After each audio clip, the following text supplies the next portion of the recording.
Seja mais uma vez bem-vindo à formação de Finanças Sustentáveis. Neste módulo, falaremos sobre financiamento de carbono através da florestação, reflorestação e revegetação, combinado com o investimento de impacto em produtos sustentáveis e/ou baseados na biodiversidade.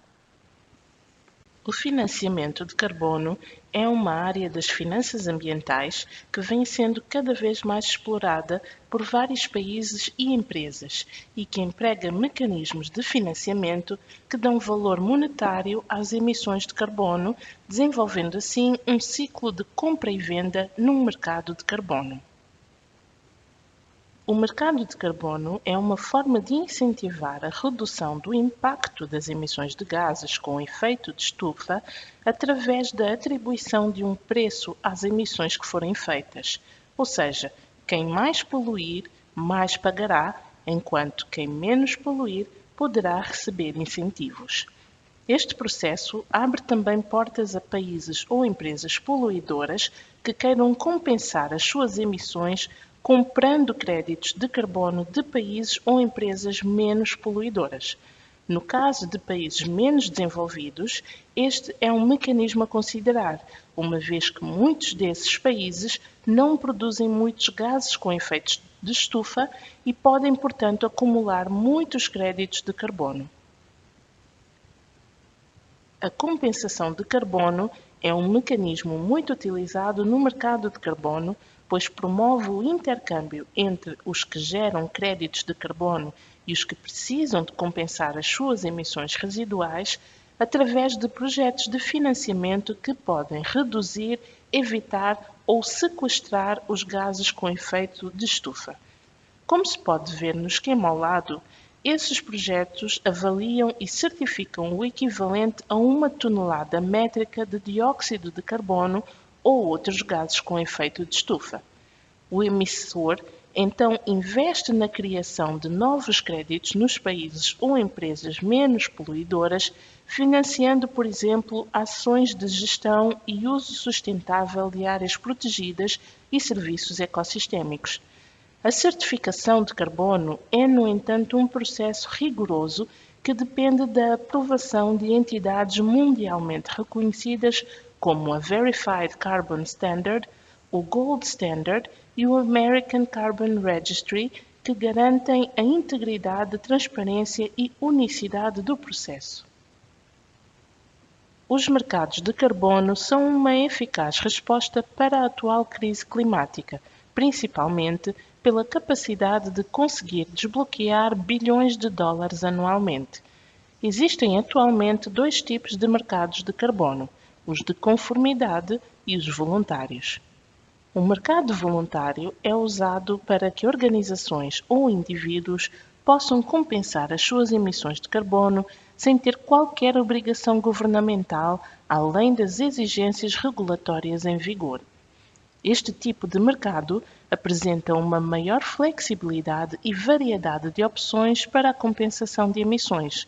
No entanto, por não estarem ainda criadas todas as normas para que funcione de forma padronizada e transparente, não há total garantia da sua eficácia. Já o mercado de conformidade existe para que se possa atingir metas obrigatórias estabelecidas por acordos a níveis regionais, nacionais ou internacionais para a redução de emissões, o que acarreta sistemas de certificação mais rigorosos, incluindo tipos de créditos elegíveis e o limite alocado para a redução de emissões através de créditos de carbono. O facto de os mercados voluntários de carbono não apresentarem normativas claras para a certificação de créditos de carbono abre margem para que surjam oportunidades de desenvolvimento.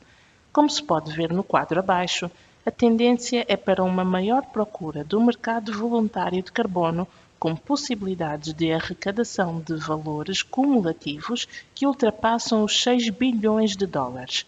Esta tendência tem proporcionado o desenvolvimento de novas orientações e regulamentações por parte de organizações credíveis como o Climate Change Committee, o Voluntary Carbon Markets Initiative, o Carbon Credit Quality Initiative e o Integrity Council for the Voluntary Carbon Market, reforçando a integridade, credibilidade e transparência dos mercados voluntários de carbono. Como funcionaria o financiamento de carbono associado à proteção florestal? A morosidade da regulamentação do mercado voluntário de carbono choca com a atual urgência no financiamento para a proteção florestal. É necessário controlar a perda de áreas florestais tropicais para se conseguir atingir as metas climáticas globais num desafio que passa pelo financiamento. Como vimos anteriormente, os recursos públicos não são suficientes para preencher essa lacuna, podendo o setor privado e a sociedade civil ter um papel preponderante na arrecadação de financiamento para a proteção da floresta através dos seguintes exemplos: sequestro de solos agrícolas, que transfere carbono da atmosfera para o terreno em formato de carbono orgânico, que posteriormente promove a proliferação do solo e, consequentemente, o desenvolvimento do setor agrícola. Melhoria da gestão florestal, que deve levar em conta os objetivos identificados para as áreas florestais e as reservas e fluxos de carbono nos reservatórios dessas áreas, para melhor se definir e gerir atividades a desenvolver. Plantio de árvores é um meio muito eficaz de compensação de carbono pela capacidade de poucas árvores conseguirem resgatar grandes quantidades de carbono da atmosfera. Esta atividade é um grande atrativo, principalmente para empresas que podem financiar atividades de plantio locais e contrariar diretamente o desflorestamento, além de ganharem créditos de carbono e credibilidade ambiental. De seguida, são apresentadas as diferentes escalas e abordagens de projetos de florestação por carbono. A primeira é a abordagem jurídica, cujos créditos são a nível providencial, regional e nacional. Todos os aspectos de remissão devem ser enquadrados nas políticas nacionais e locais para a redução do carbono. Esta abordagem pode ser financiada pelos grandes financiadores ou doadores, como o Banco Mundial, que compram créditos a nível nacional e jurisdicional. A segunda é a abordagem dos projetos que são a nível dos investidores individuais com interesse em projetos desta natureza. A terceira é uma abordagem combinada, jurídica e de projetos. Existem várias organizações que criam e incentivam os mercados de carbono, como o Fundo Verde para o Clima e o Forest Carbon Partnership Facility, que são fundos direcionados ao clima que atuam no apoio a países na redução das suas emissões e na implementação de ações de resiliência às alterações climáticas. Estes fundos disponibilizam financiamentos baseados em resultados alcançados. Organizações como o JCM e a Corsia destinam-se mais a mercados de conformidade por se direcionarem a atividades em setores específicos, como a redução de emissões no setor tecnológico e na aviação. Já organizações como a Verra e o Plano Vivo estão mais direcionadas ao setor social e comunitário e, portanto, são mais recorrentes no mercado de carbono voluntário. Tomando como exemplo o Plano Vivo, é possível ver que existem mecanismos propícios a pequenos proprietários, o que é uma vantagem para um país como São Tomé e Príncipe. Esta organização tem certificado créditos de carbono na América Latina e na América do Sul, na África, bem como na Ásia e nas ilhas do Pacífico.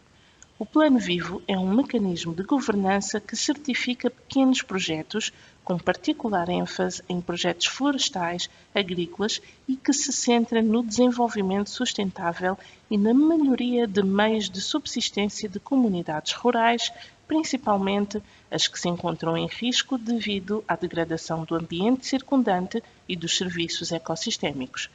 Uma mais-valia de organizações ligadas ao mercado de carbono voluntário como o Plano Vivo é a possibilidade de capacitar as comunidades locais e propiciar a luta contra a pobreza, enquanto fomenta a restauração ambiental e traz benefícios sociais e ambientais.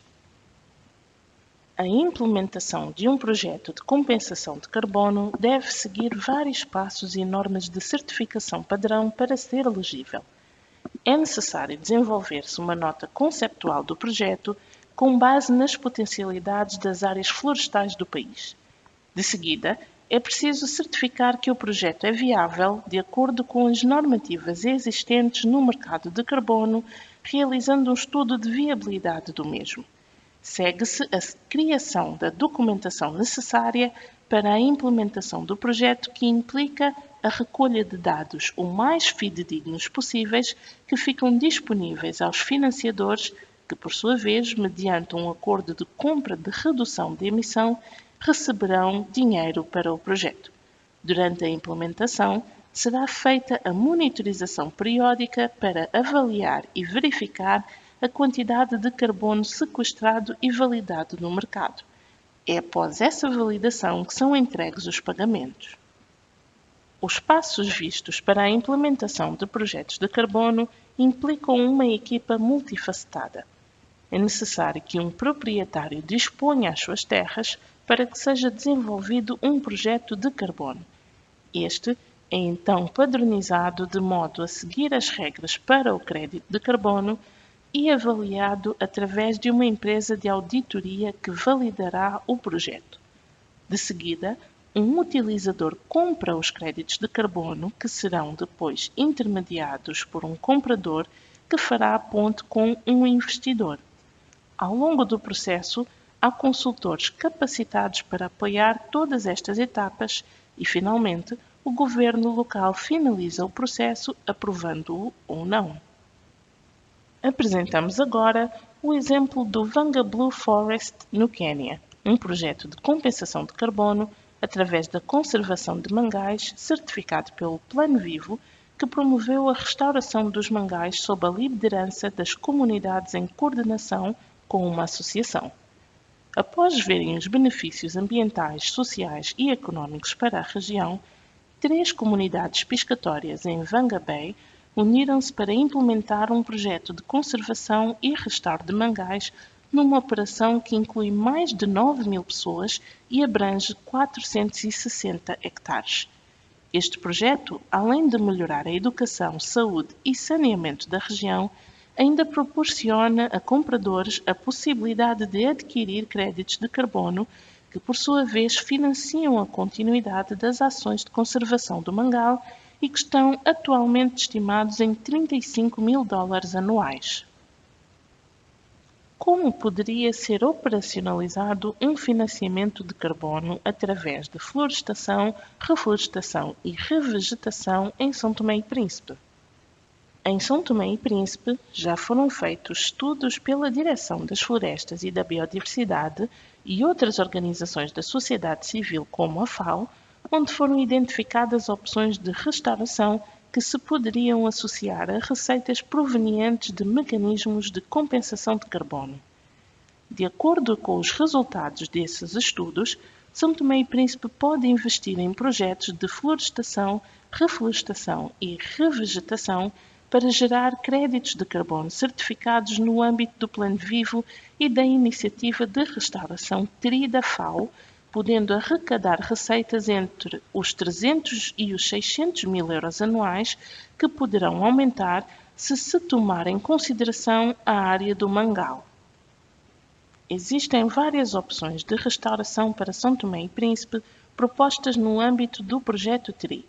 Essas opções têm em vista o restauro de habitats fragilizados fora das áreas protegidas, a garantia de prestação de serviços ecossistémicos na zona tampão para áreas de domínio público ou sob concessão, a regeneração dos mangais do país, o plantio de espécies autóctones em áreas florestais degradadas, o restauro de sistemas agroflorestais como o cacau e o café, a diversificação das culturas e o restauro da área de savana.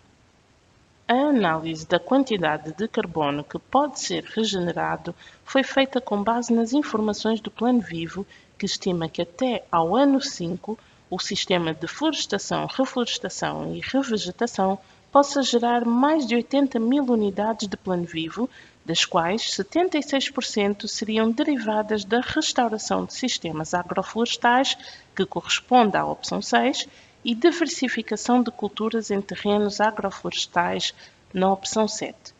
As receitas arrecadadas podem ser reinvestidas em ações implementadas pelos participantes do projeto beneficiário do Plano Vivo para desenvolver as áreas plantadas. O gráfico mostra o volume de carbono vendido e os respectivos preços de acordo com os diferentes padrões. Torna-se evidente que o Plano Vivo apresenta uma relação preço-benefício muito mais atrativa em relação, por exemplo, à VCS, embora tenha apresentado volumes mais baixos. Isto justifica-se também por ser um padrão aplicado a pequenas iniciativas. O cronograma de implementação de um financiamento de compensação por florestação, reflorestação e revegetação em São Tomé e Príncipe implica 3 fases distintas.